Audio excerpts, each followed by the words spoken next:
The road to become governor of Tennessee has been filled with a collection of dedicated, memorable, and colorful individuals. Their reasons for seeking the office and the reasons why the citizenry believe them suited for it are as different as the times in which they lived. Frontiersmen from the eastern part of the state made the first attempts to establish self-rule even before it was a state. Somewhere between clearing land, planting crops, and fighting the native population, these pioneers found the time to create a legal framework for a government.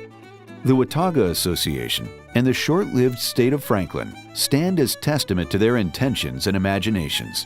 Those efforts are unique in American history.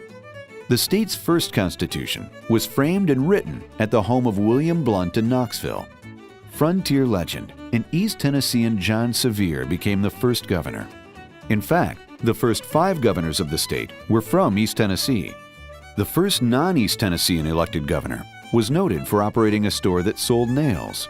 Log cabins were not built with nails. Proper frame houses were. It was a sure sign that the frontier era had faded. The next East Tennessean to serve as governor was Andrew Johnson in 1853. Abraham Lincoln also appointed him military governor during the Civil War. At the end of that struggle, in 1865, Knoxvillian William Ganaway Brownlow returned the state to the Union. DeWitt Clinton Center of McMinn County governed as the current Tennessee Constitution was developed. The Taylor brothers, Robert Love Taylor, a Democrat, and Alfred Alexander Taylor, a Republican, ran a colorful campaign against each other in 1886. Both eventually became governor, Robert in 1887 and older brother Alfred in 1921. Up until the most recent election, there had been 15 Tennessee governors from East Tennessee.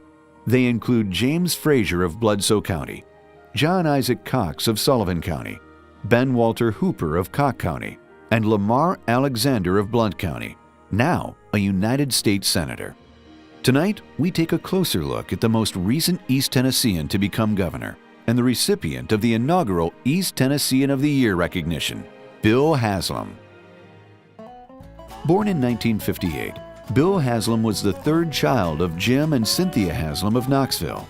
Brother Jimmy was 4 years his elder, followed by his sister Ann, who was 2 years older. To set the mood for 1958, the country was in the middle of an economic recession. The Ford Motor Company introduced the Edsel, and the #1 song that year was Ricky Nelson's Poor Little Fool. None of these events appear to have had any lasting effect on society in general, or young Haslam in particular. The family was a close-knit American family. Being the youngest, Bill was at the unfortunate end of the sibling pecking order. As focused and serious as he is now, of course he was the youngest, he was actually a goofball. I can remember sitting on the hill at with Dad and Ann, watching my mother, watching Bill play Little League, and he's a good athlete, he's playing short, and he's, you know, drawing with his feet in the dirt, and we're all yelling, pay attention, pay attention. He really did beat to a different drum than the rest of us. I think it drove Dad crazy half the time, but he was funny. Bill's always been Bill. I mean, you know, what you see is what you get with Bill. Nothing false about Bill. Always a very happy young boy.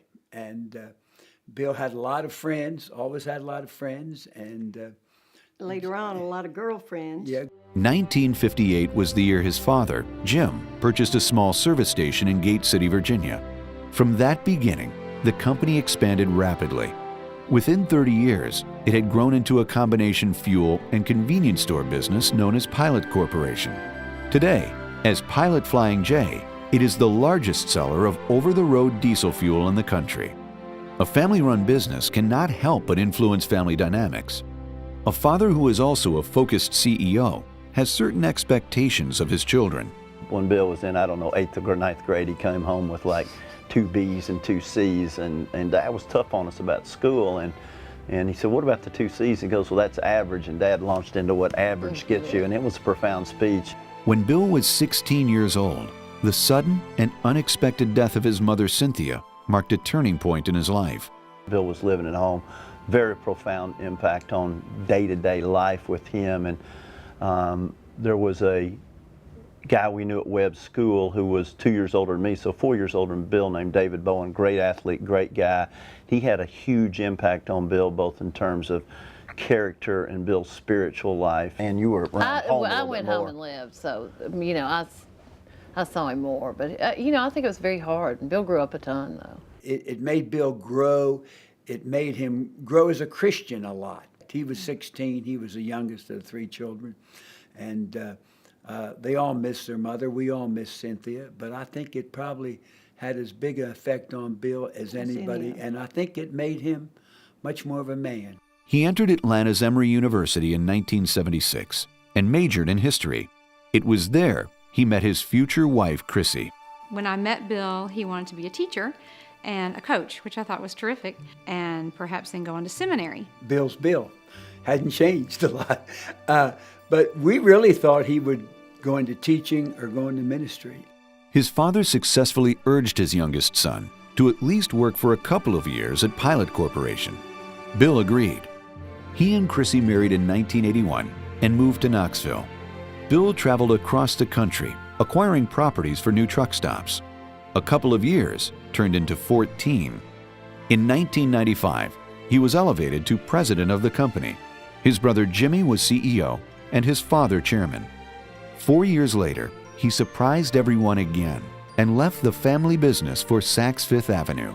Bill came back from working with Saks and had a great experience there, did a great job with Brad Martin and team, but having teenage kids and living in Knoxville, working in New York just wasn't working out for him for he and Crissy personally, and he came back and did the right things for his family. Haslam inwardly knew he had yet to find his true calling. He had a history of community service, which seemed to inspire him. Yet it would take a friend to make the connection. Lots of people were coming up to us and saying, why doesn't Bill run for mayor? And Bill and I were having lunch or dinner one night, and I mentioned it to him. He goes, I just don't think that's me. And it just so happened, just by luck, he goes on vacation down to Destin or Seaside or somewhere, and Bob Corker's there. I could just tell as we went along, and I described what being mayor was like and the way you were able to impact people in a real way, and a city in a real way, that Bill's interest began to grow. I think probably we started the bike ride. He's told me his interest was about a 2 on a 10 scale running for mayor of Knoxville, and I think that the ride caused him to be more interested. He came back from one of those bike rides and said, well, I think I might run for mayor. And I thought, Bob, what have you gotten us into? In 2002, Haslam announced for mayor. While his family was well known, he was a political newcomer with a different style. But the election was close, and then Haslam exhibited a mayoral style that nobody ever really expected. And he had a vision for Knoxville, and he explained it in his sort of low-key, low-watt charisma, but there it was. And then he just sort of went to work. When Haslam ran for re-election in 2007, the city of Knoxville gave him 87% of the vote. Other mayors from Testerman on had done things to help the downtown. But Haslam did a lot. He kept at it and didn't let it go. He didn't go from issue to issue to issue. 2 years later, he announced he would seek the governor's office. The roughest competition proved to be during the Republican primary.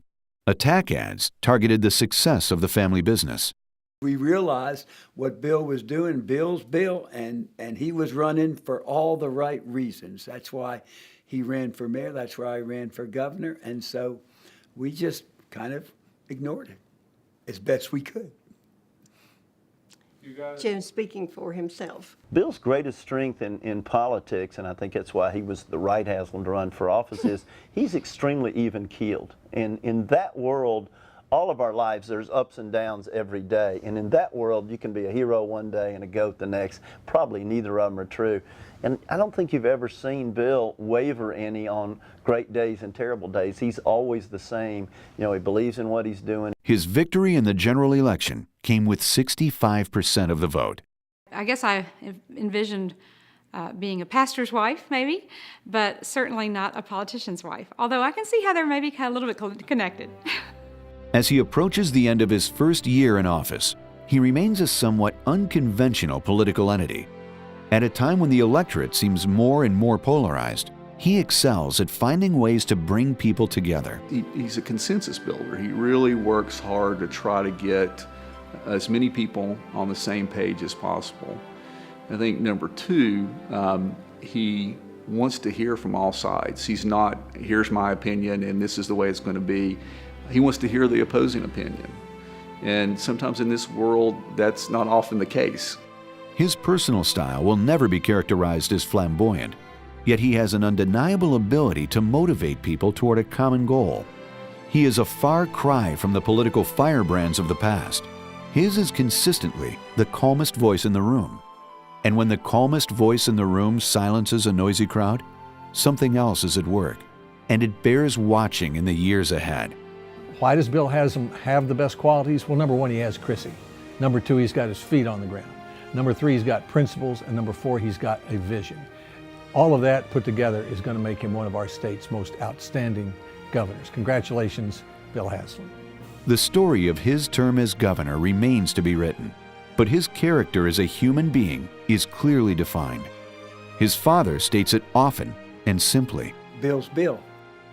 We are proud to honor Bill Haslam with the inaugural presentation of the East Tennessean of the Year.